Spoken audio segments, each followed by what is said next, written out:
Então existem diversos tipos de roteamento, tá ok? A primeira parte aí é falando sobre o roteamento estático, tá? Roteamento estático e dinâmico, tá? Eu vou dar uma definição do que é cada um e depois a gente vai poder comparar, né, entre esses dois tipos de roteamento, tá? Uma rota estática, né, que é a característica do roteamento estático, né, é um caminho, uma tabela de roteamento que é configurada manualmente pelo administrador. Ou seja, essa rota estática ela é feita manualmente pelo administrador de rede. Tá? Essa é a primeira diferença, né, entre o roteamento estático e o roteamento dinâmico. Tá? Você configura manualmente a lista de destino e o salto para cada destino. Ok? Esse tipo de roteamento estático, apesar de ser um processo bem rústico, bem difícil, né, de se fazer, ele ainda funciona, tá? Mas é bem aconselhável em redes pequenas, tá? Com poucos saltos, né? Por quê? Porque é um processo bem rústico de se fazer, tá ok? Ela é complicada de configurar e ela não tem tolerância à falha, ou seja, se um dos roteadores, né, que você configurou manualmente, ele por um problema ele ficar fora de operação, né, você não tem como detectar. A rota vai continuar emitindo os saltos para lá, vai continuar emitindo bytes e todas as informações e você não vai conseguir identificar, tá ok? Então por isso também ela não é utilizada para grandes redes, tá ok? Essa é uma grande desvantagem de você usar um roteamento estático. Tá? O roteamento dinâmico, né, que é o que mais as pessoas usam, né, numa rede, né, ele é já muito mais eficiente do que a rota estática. Tá ok? O roteador dinâmico, ele constrói exatamente uma tabela de roteamento, tá? Vindo de outros roteadores, ou seja, você basicamente faz com que o roteador ele se conecte ao outro roteador dinamicamente, automaticamente. Ou seja, você não tem esse processo rústico de configurar manualmente. Ele automaticamente ele já vai se conectar, ok? Isso facilita bastante a vida do administrador, tá? Porque você vai conseguir identificar os roteadores, ele vai conseguir escolher o melhor caminho, quer dizer, vai ser completamente diferente do roteamento estático, tá? E a grande característica do roteamento dinâmico, né, ele facilita a troca de informações, né, por ser dinâmico, tá ok? Permite o compartilhamento dessas informações entre os roteadores dinamicamente, tá ok? Determina o melhor caminho para cada rede, tá ok? Mais importante ainda, tá? Deixa eu ver aqui. Ele identifica o melhor caminho para você, ou seja, você não vai precisar manipular a rede para encontrar o melhor caminho, tá ok?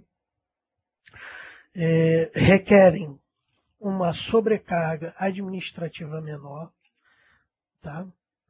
E as partes, né, os protocolos, esse protocolo de roteamento dinâmico, né, ele dedica uma parte dos recursos do roteador, né, incluindo o tempo de CPU e largura de banda de link de rede. Né? Então ele vai usar uma certa quantidade da sua rede, tá ok? Em comparação do roteamento dinâmico com o roteamento estático, né, em complexidade de configuração, o dinâmico independe do tamanho da rede. Já o roteamento estático, ele aumenta com o tamanho da rede. Tá? Em mudanças na topologia, se você mudar a sua estrutura, o roteamento dinâmico se adapta automaticamente. Já o roteamento estático, ele precisa da intervenção do administrador, ok? O roteamento dinâmico é menos seguro, né, por se tratar de um processo automático. Já o roteamento estático, ele é mais seguro. O roteamento estático, em se tratando de uso de recursos, ele não utiliza nenhum recurso. Já o dinâmico, ele utiliza a CPU, a memória e a largura de banda, tá? E no roteamento estático, a rota para o destino é sempre a mesma, tá? No roteamento dinâmico, essa rota depende da topologia atual, ok? Então essa é uma breve comparação entre esses roteamentos, tá? Entre esses dois tipos de roteamento, tá ok? Vou falar mais um pouquinho agora do protocolo RIP, tá ok? Routing Information Protocol. Esse é um protocolo de roteamento dinâmico, tá ok? Eu vou falar bem rapidinho dele, que o nosso tempo está bem escasso, tá ok? Eu estou vendo aqui que o pessoal está com algumas dúvidas aqui. Se o Thiago puder dar um alô aí no pessoal, enquanto isso. Aqui nós passamos já para o slide de roteamento dinâmico, tá? Então, exemplificando exatamente o que eu já falei, ele é criado automaticamente, né? São acessados diretamente através de uma interface. Elas aparecem automaticamente ao adicionar um novo endereço de IP. As rotas dinâmicas também são adicionadas por protocolo de roteamento. Aqui nós temos um exemplo disso daí, tá ok? Bem um print screen aqui da tela do DOS, aqui que mostra exatamente as rotas ativas, tá bom? Depois vocês vão entender um pouquinho sobre como chegar nessa tela aí, tá ok? Deixa eu só verificar aqui essas perguntas. Eu vou responder todas elas assim que eu der um tempinho aqui. Ok, diga lá, Thiago. Eu vou respondendo aqui, tá? Pode ir mandando bala aí, né? Ok, tá muito rápido ou tá tranquilo aí? Tranquilo. Tá tranquilo? Então vamos lá, vamos falar do RIP, né, que é um protocolo de roteamento dinâmico, né? Esse protocolo de roteamento, ele acontece através do vetor da distância, tá? Ele possui intervalo de atualização fixo e regular, e a atualização é feita em 30 segundos, tá? É o protocolo mais utilizado até hoje em dia, porque ele é bem fácil de implementar, mas também possui umas limitações, tanto que ele é dividido em RIP versão 1 e a versão 2, tá ok? O RIP, né, ele faz justamente esse trabalho de roteamento, tá? E ele utiliza alguns recursos. Ele utiliza o algoritmo de vetor distância, como eu falei. Ele calcula o custo através dos saltos, tá? E ele utiliza a informação do broadcast. Esse é o RIP versão 1, tá? Quando eu falar em RIP, ele já subentende-se como a versão 1, tá bom? Ele também tem a versão 2. Então, a versão 1, ela utiliza o broadcast para se propagar, ou seja, para fazer a escuta da rede e para fazer as suas informações, ok? No Windows Server 2008, ele só trabalha com o RIP versão número 2, tá? Então, estou dando essa informação do RIP 1 só para nível de conhecimento, tá ok? O RIP 2, o RIP 1, ele utiliza broadcast e isso gera muito tráfego na rede. No Server 2008, como já foi atualizado para o RIP 2, né, ele não utiliza o broadcast. Ele vai utilizar, no lugar do broadcast, ele vai utilizar o multicast. Tá?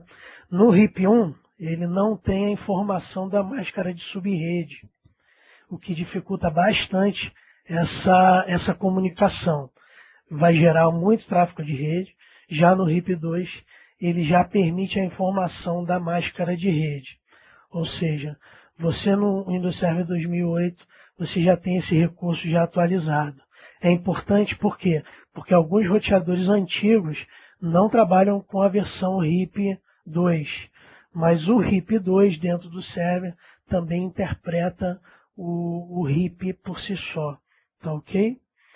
Então, essas são algumas informações, né, do protocolo de roteamento utilizado pelo server, tá ok? Deixa eu ver mais uma informação. A desvantagem de você usar um protocolo de vetor de distância como o RIP, tá? Está justamente no tempo levado para que a informação seja espalhada para todos os roteadores, tá? O nome disso é convergência, né? Quando você demanda, né, a informação entre os roteadores, né, tem uma rede muito grande, né? Esse período de convergência, né, acaba tornando a sua informação muito lenta, né? Então, tem que ficar bem frisado que isso é importante, tá? É uma questão de prova, tá?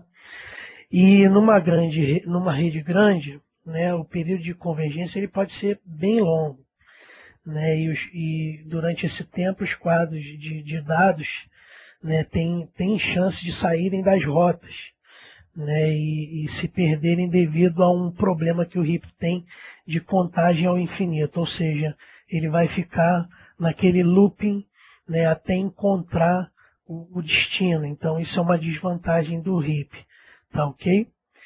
E, bom, eu falei bem rapidinho dos protocolos, porque o nosso tempo está bem escasso mesmo, e vou pedir agora para o Thiago dar uma complementada nas minhas informações. Pode falar um pouquinho aí, Thiago? A tela aqui está no roteamento dinâmico, correto? Ok, deixa eu avançar aqui.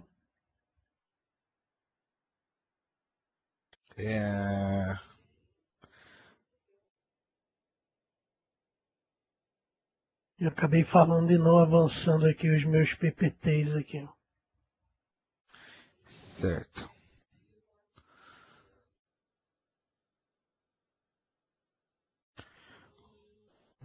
Certo, você está no RIP, agora beleza. Isso. O RIP ele é muito fácil de manutenção, como vocês estão vendo aí, né? Ele é configurado no Feature, que é o roteamento e acesso remoto, tá? No próximo webcast nós vamos falar sobre o roteamento e acesso remoto e também sobre o firewall com segurança avançada, tá? Então o RIP vai entrar um pouquinho melhor depois, né? Não seria agora, tá? Então o que de informação mesmo do RIP é que tem a versão 1 e 2, só que no Windows Server 2008 apenas temos a versão 2, tá? A contagem de salto é 15, desvantagem é redes grandes, né? E também é o tempo longo de recuperação caso ele caia, né? Beleza, sobre o RIP seria isso aí mesmo. Qual é o próximo? Métricas de roteamento, tá? Então, vamos falar um pouquinho, agora entra a minha parte, tá? E eu vou falar para vocês sobre métrica de roteamento, né? As tabelas de roteamento, elas contêm informações que são usadas pelo sistema de comutação para definir a melhor rota, tá? Então, o roteamento pode usar diferentes métricas para determinar a melhor rota. A métrica, quando configurada, ela determina por qual roteador o pacote de dados será encaminhado. Então, assim que o pacote irá pegar uma melhor rota, com menos custo, menos latência, menor carga ou até por melhor banda de rede, tá? Você só ajusta as métricas apenas se tem múltiplos caminhos para a mesma rede de destino e quiser que o computador opte por um gateway em relação a outros. Às vezes você tem 2 gateways aí na sua rede e você pode configurar através do comando route-p, que seria a rota, configurar a rota persistente, né, com um parâmetro metric, tá? Com esse parâmetro você configura a métrica, né? Então, aí você vai configurar a métrica lá como sendo as preferenciais com um número mais baixos, tá? E aí tem algumas possíveis métricas que você pode configurar, que são essas: o comprimento do caminho, a confiança, o atraso, a largura de banda e a carga, como vocês podem ver aí no slide, né? Eu vou falar sobre um pouquinho de cada uma dessas possíveis métricas, tá? O comprimento de caminho é a métrica mais comum que vocês vão achar. Alguns dos protocolos de roteamento dão aos administradores de redes a identificação de custos para cada link de rede. Tá? Nesse caso, uma métrica que especifica o número de passagens por qualquer roteador. Tá? Então, o pacote deve passar pelo roteador de fonte até o destino, que é o roteador onde você, a sua localidade, o seu serviço, a sua casa, até chegar ao roteador de destino. Tá? Então, às vezes, uma rota com menor comprimento é muitas das vezes o melhor caminho. Tá? E no caso, a confiança refere-se à fidelidade de cada link. Isso quer dizer que alguns links de rede podem cair com mais frequência do que outros. Às vezes você tem uma operadora telefônica e a outra Embratel. A telefônica cai mais que a Embratel. Então você vai lá e configura para que a sua métrica, né, saia mais pelo link da Embratel e não pelo da telefônica. Pelo link que cai menos, tá? Isso é a confiança. O atraso é que depende de muitos fatores. Um deles é a largura de banda dos links intermediários, a fila de cada roteador, também o congestionamento da rede, tá? E o processamento desse roteador, tá? E também a distância percorrida. Isso é uma coisa muito importante, que seria a distância física entre um roteador e outro. Pode ser que para chegar em outro roteador, ele tem no meio um outro roteador. E esse roteador do meio está saturado, tem bastante fila dentro dele, tá? A largura de banda. A largura de banda ela refere-se à capacidade de tráfego de um link. Você tem dois links, um link de 10 MB e um link de 5 MB. Só que pode ser que o link de 10 MB ele é muito usado. Então, às vezes você quer configurar uma métrica para sair para um link menor, só que ele é menos usado. Então, a largura de banda dele vai ser bem melhor para você trafegar. E a carga seria relacionado diretamente a um roteador, tá? Quando ele está ocupado, a utilização da CPU, os pacotes que ele é processado por segundo, tá? E seria isso aí, tá? Sobre as métricas. Agora nós vamos falar sobre, vamos ver aqui, o gateway padrão, tá? O gateway padrão eu acho que todos vocês sabem, né? O que é um gateway padrão. Então, para quem não sabe, eu coloquei esse desenho aí para vocês entenderem melhor, tá? Então, um gateway padrão é simplesmente um encaminhador de pacotes. Então, eu coloquei essa imagem e vamos analisar através dessa imagem o que seria um gateway padrão. Beleza? Então, vamos lá.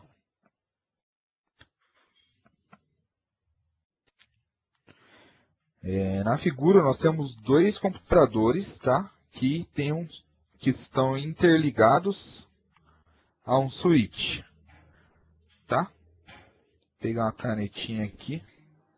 Tem dois computadores que estão interligados através de um switch, ok?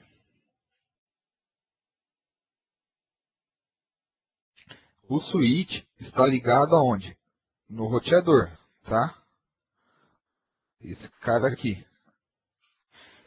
Esse aqui, no caso, é uma rede bem simples, tá? Essa rede possui 3 endereços IPs, como vocês podem ver. Apenas o roteador está ligado diretamente à internet, tá? Que estaria a internet aqui. Então, os computadores conseguem conversar entre si diretamente, enviando pacotes um ou outro. No caso, o computador 192.168.101 quiser falar com o 102, ele apenas vai passar através do switch, tá? Basta enviar um quadro para ele diretamente. o pacote vai passar pelo switch apenas. No caso, os cabos estão ligados diretamente no switch. Agora, se um outro computador, se um desses dois computadores, né, precisar conversar com a máquina que está fora da rede, no caso na internet, por exemplo, para vir até aqui, ele vai precisar utilizar o switch, tá bom? E o switch está configurado com o IP. E esse IP é onde você vai configurar no seu client, no seu servidor, como um gateway padrão, tá? Então, no caso, esse é o gateway padrão dessa rede, tá? Resumindo, para falar com o computador na mesma rede é apenas enviar um quadro diretamente para ele, que vai atravessar através do switch, que vai passar através do switch. E para falar com o computador fora, é necessário utilizar um gateway, tá? Que é um gateway onde você vai sair para a internet, para navegar, tá? E assim por diante, tá? Sem o gateway, é possível que as máquinas da mesma rede conversem entre si, mas não é possível que essas máquinas acessem a internet, tá? Isso é uma coisa bem importante, tá bom? Vamos lá. Vamos para o próximo. O gateway é bem tranquilo, tá?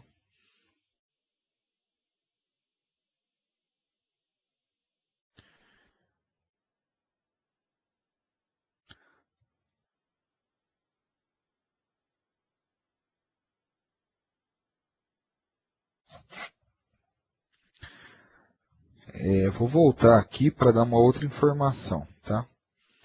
A diferença de um gateway para um roteador é que o gateway ele está configurado com duas placas de rede, tá? O gateway. E aí você vai uma das pontas da placa de rede, que seria essa ponta aqui, tá? Que seria essa ponta aqui. Ela vai estar diretamente ligada à tua rede, tá? E um gateway geralmente está ligado a um computador que também tem uma outra placa aqui que sai para a internet, tá? É uma placa que entra o teu modem e a outra placa que está a tua rede.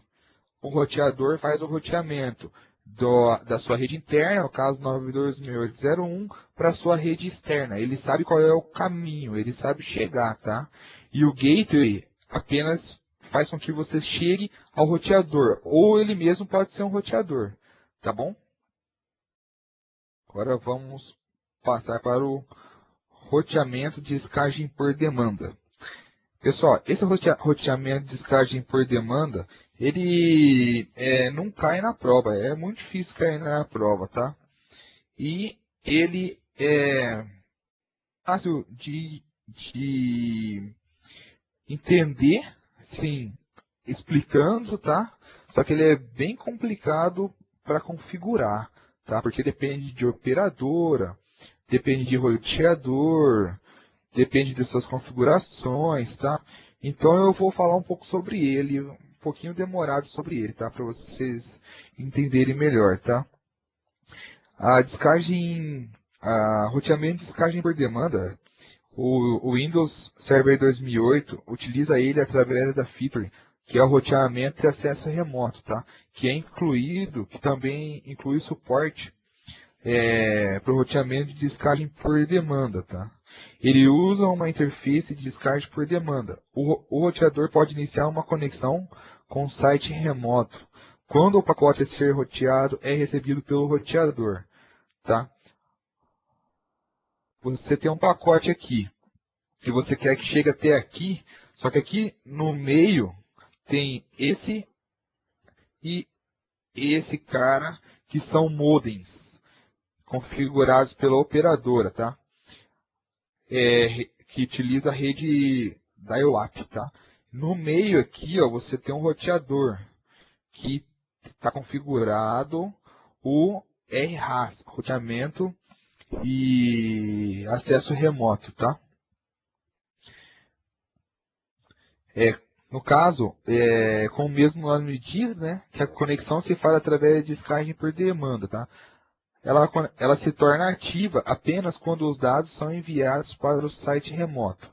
Quando não tiver sido enviado pela conexão por um período de tempo especificado, a conexão será desconectada. Então, o próprio nome diz, a descarga por demanda só acontece por necessidade, por demanda, tá? Tá bem aqui, ó. Por demanda, tá? Não é toda hora feito igual a VPN no caso, tá? É apenas quando é necessário, tá? Então você usa linhas telefônicas existentes através de linhas dedicadas, em situações de pouco tráfego, tá? E a parte boa é que ele pode reduzir significativamente os custos, tá? Temos 3 opções que a gente pode ser feito. Podemos fazer uma descarga por demanda usando um modem, tá? Um adaptador ISDN e uma VPN ou usando o PPoE, tá? Vou falar um pouquinho sobre as noções básicas, tá? E depois eu vou falar o porquê é complexo configurar, tá? A descarga por demanda, ela não cai muito na prova, tá? No Training Kit, quando eu estudei para essa prova, eu não achei nada lá sobre roteamento e descarga por demanda, tá? O conceito é simples, mas o problema é configurar, é um pouco complexo. Eu vou citar os fatores que deixam essa configuração complexa, tá? O endereçamento de ponto a ponto da extremidade de conexão, tá? E isso é relacionado que a conexão deve ser feita por meio de rede de dados públicos, que é esse cara aqui com esse cara aqui. Ele utiliza a sistema de telefonia analógico, tá? E o ponto das extremidades de conexão deve ser identificado pelo número de telefone ou outro identificador de ponto de extremidade, mas geralmente é feito através de telefones, tá? Aí você precisa fazer a autenticação e autorização do chamador. Porque qualquer um chame o servidor que executa o roteamento de acesso remoto deve ser autenticado e autorizado, tá? Não basta apenas ser autenticado, ele também tem que ser autorizado. A autenticação é baseada no conjunto de credenciais que são passadas através do processo do estabelecimento da conexão. Isso corresponde a uma conta de usuário, tá? A partir do momento que a autorização é concedida, na permissão de descarga da conta, tá? Da conta do usuário e das diretivas de acesso remoto. Então você tem que ter um AD, tá bom? E ele diferencia entre clientes de acesso remoto e os roteadores, tá? O cliente de acesso remoto e os roteadores podem chamar o mesmo número de telefone, tá? E aí o servidor que executa o roteamento e que responde à chamada, ele deve ser capaz de distinguir um cliente de acesso remoto de um roteador que está chamando para criar uma conexão de descarga por demanda, tá? Aí entra a configuração das extremidades da conexão. Tá? As duas extremidades ela devem ser configuradas, mesmo que somente uma delas esteja iniciando uma conexão de descarga por demanda. No caso, esse lado tem que estar configurado e esse lado também está configurado. Aqui tem que ter o RHAS configurado e aqui tem que ter o RHAS configurado. Não adianta você ter apenas um lado, tá? E você não deve configurar protocolo de roteamento dinâmicos em conexões de descarga por demanda temporárias, tá? Então você tem que configurar manualmente essas rotas. Então imagine você saber rota por rota e configurar de modo persistente. É como o Flávio disse, isso aí é muito chato de fazer. Você tem que descobrir tudo que está acontecendo na rede pelo gateway, qual é o gateway de destino, para chegar a tal rota, como você configura. Isso é um pouco chato, tá? E aí eu coloquei essa imagem para vocês entenderem melhor, tá? Eu não sei se ficou claro. Se não ficou claro, eu posso falar tudo o que está acontecendo nessa imagem para vocês. Coloquem ali na perguntas e respostas se ficou claro sobre o roteamento de descagem por demanda. Se não, eu posso explicar tudo o que está acontecendo ali.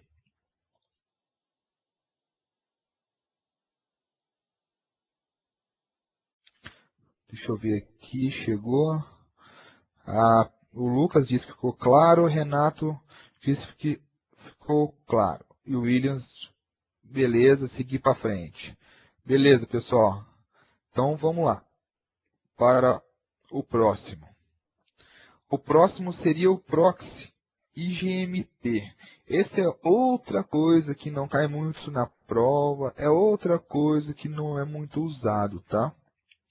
Ele fornece um encaminhamento de multicast em uma intranet de roteador único, ou quando conecta uma internet de roteador único à internet. Para você configurar um proxy IGMP, você tem que estar usando multicast. E aí você tem os níveis aí, ó, do multicast que você pode usar. Para quem não conhece o que é multicast, eu vou dizer um pouco, tá? É uma outra forma de transmissão existente para transmissão para múltiplos pontos. No caso, isso seria o multicast, tá? Vocês já ouviram falar muito de broadcast, Ncast, né? Então também temos o multicast. O broadcast todos sabem que ele envia um pacote para todo mundo, para todos os pontos de rede, no caso, né? De um modem, não, de um hub, e aí ele fica fazendo a pergunta: oi, você é o dono desse pacote? Não, aí ele descarta. Oi, você é o dono desse pacote? Não, ele descarta, até achar quem é o pacote. Uma rede com muito broadcast não é uma rede muito boa, tá? Então, o multicast, né, ele é diferente no caso, porque ele permite que cada máquina escolha se quer participar de uma transmissão, tá? Então ele está reservado dentro de cada tecnologia de hardware, um grande conjunto de endereços para uso de difusão seletiva, tá? Então, como eu disse, que cada máquina escolhe quando ela quer participar, tá? E aí tem um grupo de máquinas que se comunicar. E elas escolhem o endereço multicast e utilizam. Aí você tem que configurar a sua interface de rede para reconhecer o endereço selecionado, tá? E aí todas as máquinas que pertencem a esse grupo que eu expliquei passam a receber uma cópia de cada quadro enviado para o endereço multicast, tá? Então vamos voltar ao proxy IGMP, tá? O servidor que executa o roteamento e acesso remoto, ele está conectado por meio de um provedor de serviço da internet. Poderá utilizar o modo proxy IGMP.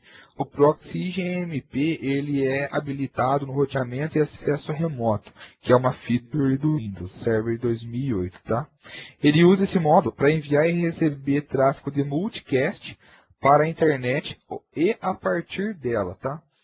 Eu coloquei uma figura também para vocês entenderem melhor o que seria o proxy, IGMP proxy. Tá? Nesse modo aí que está na figura, o proxy IGMP ele é ativado na interface da internet. Tá aqui o seu provedor, então ele está ativado aqui no meio. Tá? E os hosts de multicast eles registram a si próprios localmente. A interface do modo proxy IGMP, ela registra seus membros, que são os grupos que eu expliquei, tá?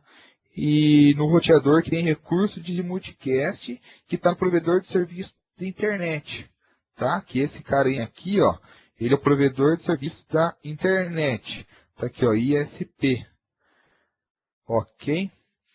E aí o tráfego de multicast a partir da internet ele é encaminhado para um roteador de provedor de serviço de internet. E o roteador e o provedor de serviço de internet caminha o tráfego de multicast para o seu servidor, que está aqui, que executa a função de roteamento e acesso remoto. Tá? E aí esse cara vai encaminhar os pacotes para os hosts ouvintes na intranet, que é aqui. Tá? E aí, quando o tráfego de multicast é enviado por um host da intranet, ele é encaminhado pela interface de modo proxy IGMP para o roteador de serviços, que ele está aqui dentro. Tá bom? Aí, dessa maneira, os hosts de internet podem receber o tráfego de multicast, que é enviado pelos hosts da internet, que seria esse aqui, ó. Caminho de multicast, tá? Aí tem algumas observações que o protocolo de gerenciamento IGMP, que usa o modo roteador IGMP e o modo proxy IGMP, não é equivalente ao protocolo de roteamento de multicast, tá? Então, o roteamento de multicast ele é necessário para fornecer o encaminhamento e roteamento de multicast em uma intranet de vários roteadores. Não é apenas um, é quando tem vários, tá? E nesse caso você pode configurar as interfaces do modo roteador IGMP e do modo proxy IGMP para fornecer suporte ao encaminhamento de multicast em intranets de vários roteadores. Então, quando a gente tem vários roteadores, podemos configurar os dois modos, que é como está aqui, tá? Nesse X aqui, ó. Porque a internet tem vários roteadores que formam a internet, tá?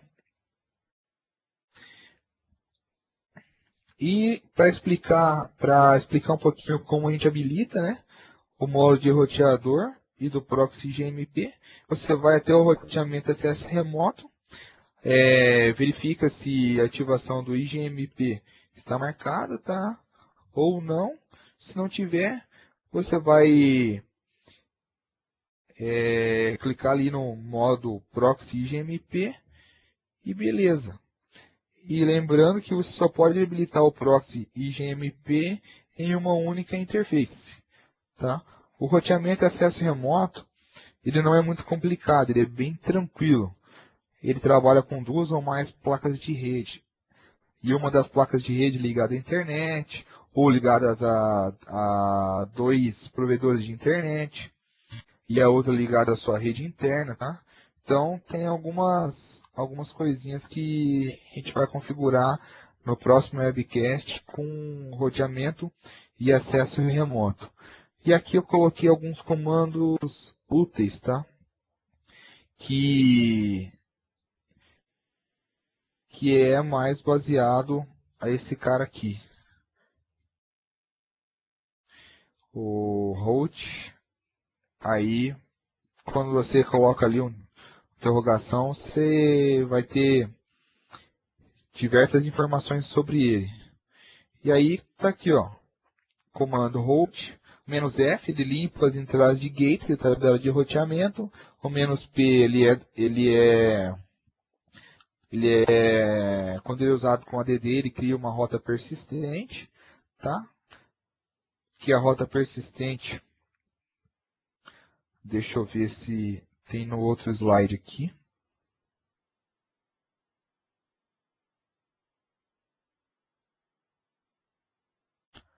Aqui nós não temos nenhuma rota persistente criada, mas aqui eu mostro como cria uma rota persistente, tá? Que é aqui, ó, utilizando o "-p". Que aqui quer dizer o quê? Para eu chegar até essa rede 92.168.2.0, utilizando a máscara de 255.255.255.0, eu utilizo o gateway 192.168.0.1. Ok? Então, como está aqui, ó, como ele já é o próximo salto, então o custo dele é o menor. Lembra quando eu expliquei da parte da métrica, que seria o custo, tá? Então ali é porque eu configurei ele menor, tá?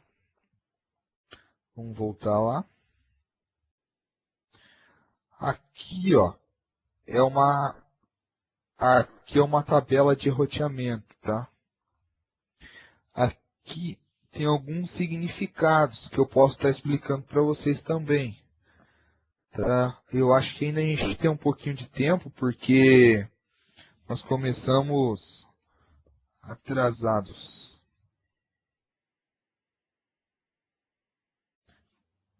Só um minutinho que eu tenho que conectar o meu notebook na energia.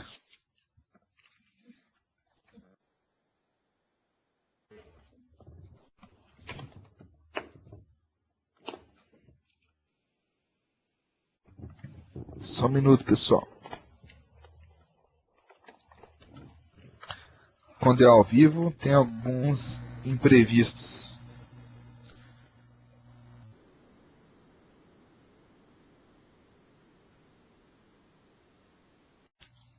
Aí, pronto.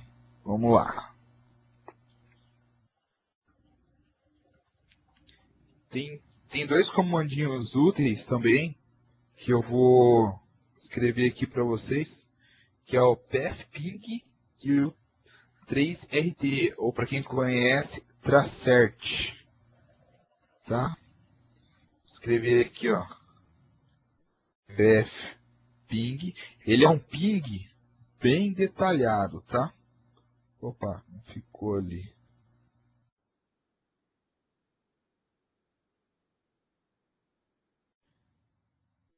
Pathping e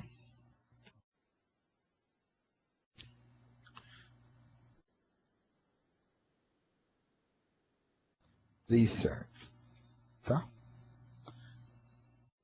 Esses dois carinhas aí ajudaram muito.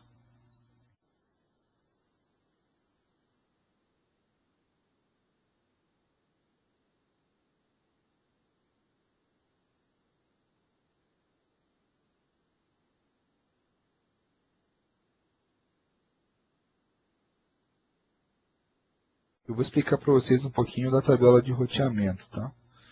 Aqui em cima, ó, vocês estão vendo que tem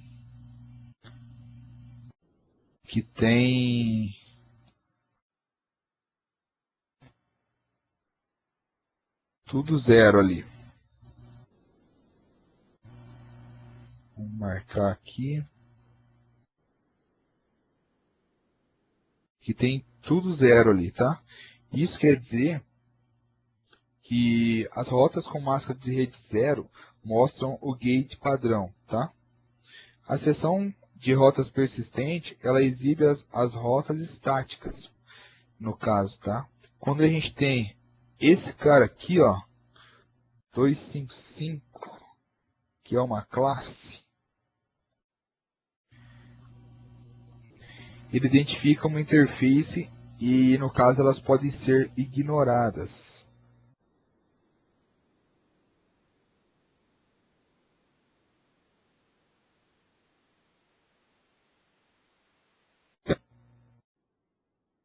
Quando nós temos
Eu acho que, bom, pessoal, Acho que o Thiago perdeu um pouquinho o nosso contato aí. Não acabou o tempo não. Bom, acho que o Thiago deve estar reconectando o laptop dele lá. Enquanto isso eu vou continuar aqui onde ele parou. Esse primeiro 00 aí, ele define a rota padrão, tá? Ele vai identificar, né, a identificação da rede com 0, a máscara de rede 0, mas o endereço do gateway ele vai aparecer aí. É o único que aparece com o endereço da interface, tá bom? No endereço de baixo, deixa eu apagar esses tracinhos aqui.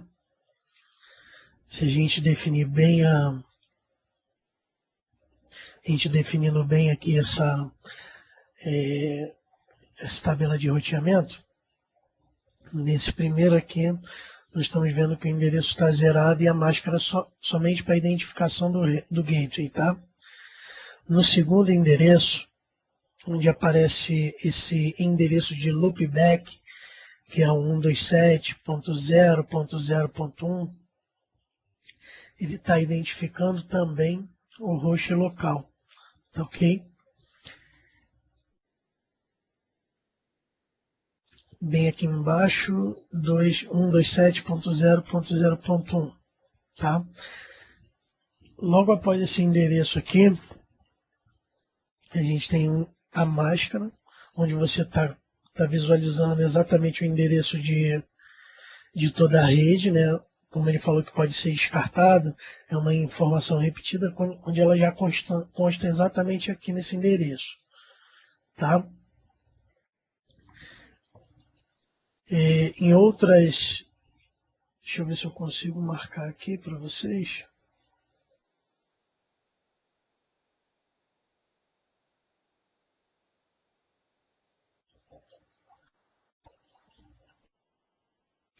Vocês estão, acho que vocês já estão marcados aí, já está aparecendo aí o amarelinho. Bom, esse é o endereço de loopback, tá ok? Alô? Logo, alô, Thiago, Opa, já retornou aí? voltei. Desculpa, pessoal. Caiu. Então pode continuar aí, Thiago, por favor. Eu tenho uma resposta aqui. Qual é o nome do ping detalhado? É PEF, PFPing. PATH, ping, ou Tracert, tá? Você vai ver o PF ping é um ping, só que ele é bem detalhado. E o Tracert você consegue detectar pelos roteadores que o seu pacote, desde do origem até o destino, por onde ele passa, por quantos roteadores ele passa, tá? Então, voltando, eu estava falando da tabela de roteamento, tá? Carregou aqui para mim, tá? A rede 127.0.0.1 seria loopback, né? Acho que vocês pegaram isso, tá? E essa outra aqui, ó, é a difusão seletiva, tá? É uma rede de difusão seletiva. Raramente ela é usada, tá? É algo que pode ser desconsiderado também, tá? E esses carinhas aqui, ó, são os custos, tá? Para eu chegar a tal rota, eu tenho tantos saltos, e aí é as métricas, tá? Relacionado àquela explicação que eu tinha dado. E aí você pode configurar da forma que você quiser, se baseando naquelas opções de comprimento, confiança, atraso, aquelas opçõezinhas que eu dei antes, tá? Aqui nós temos uma tabela de roteamento do IPv6, tá? A tabela de roteamento IPv4, ela está diferente, ela não é junta, ela é diferente da tabela de roteamento IPv6, tá? E também você pode criar rotas persistentes para o IPv6, igual você cria para o IPv4, tá? Lembrando que a configuração da IP é diferente, tá? E também é possível configurar a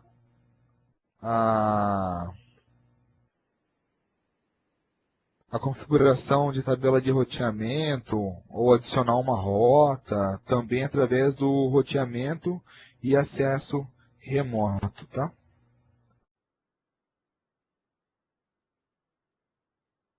Vamos voltar até o último slide aqui, tá?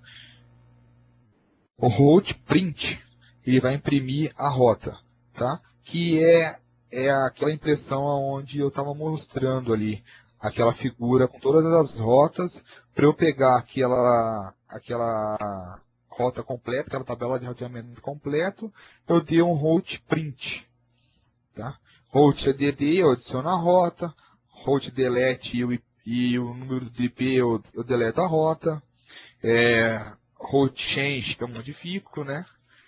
A máscara aí é configurado conforme a máscara que você vai utilizar, tá? A metric seria a métrica, tá? Então essa parte aí é bem tranquila, tá? E o roteamento prático eu não vou conseguir subir alguma máquina aqui. Eu tive um problema, eu não vou conseguir subir a máquina. Mas o roteamento é o que foi explicado, né? Não tem como explicar como é um roteamento, já foi explicado. Não tem como configurar um roteamento.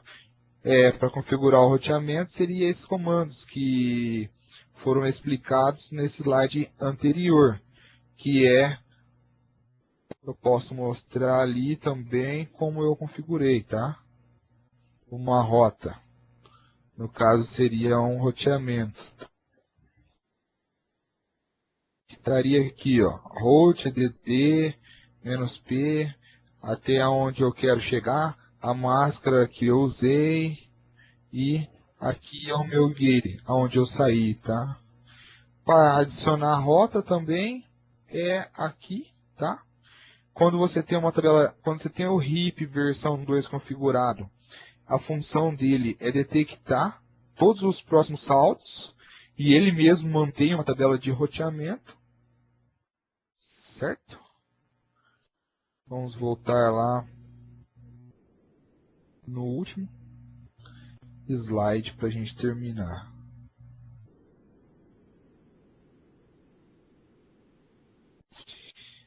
O route print é o comando que eu dei para sair toda aquela tabela de roteamento. A rota persistente você utiliza um route -p, add -p na frente. A rota dinâmica ela é configurada automaticamente. A configuração de métricas você vai utilizar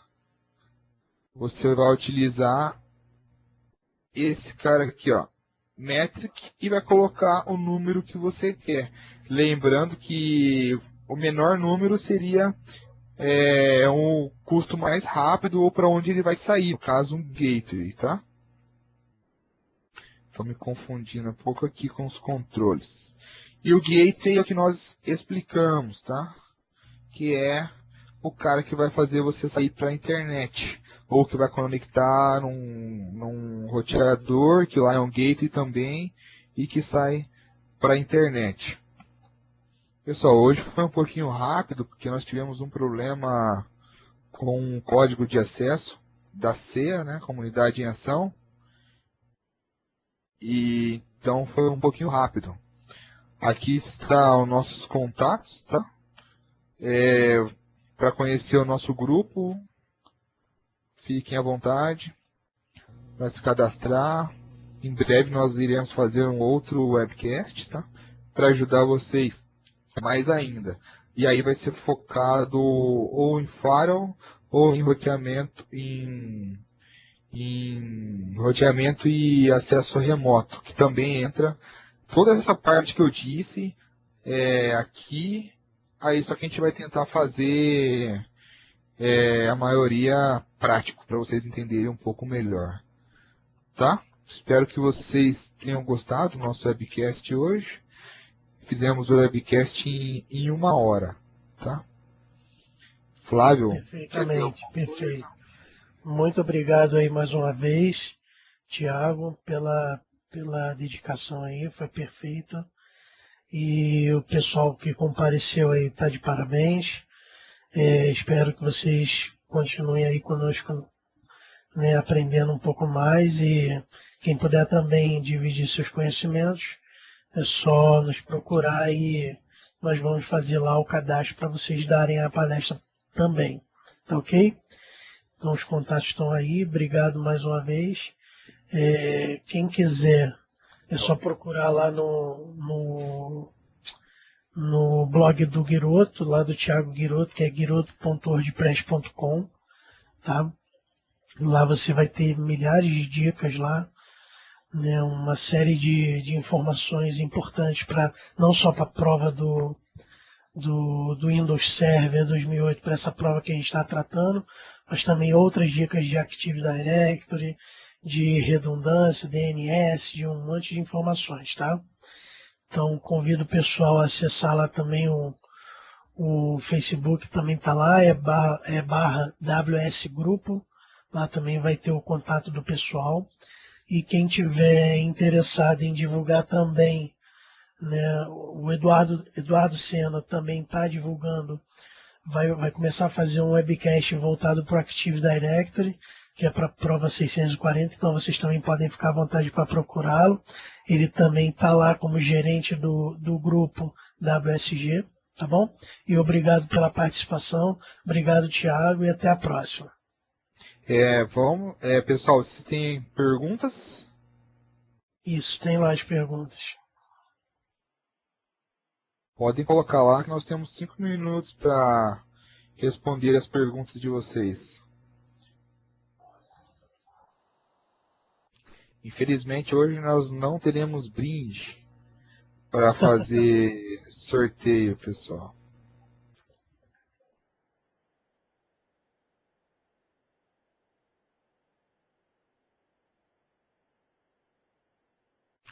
Hoje nós estamos com 12 pessoas participando. Chegamos a 15 pessoas. Queremos estar melhorando isso.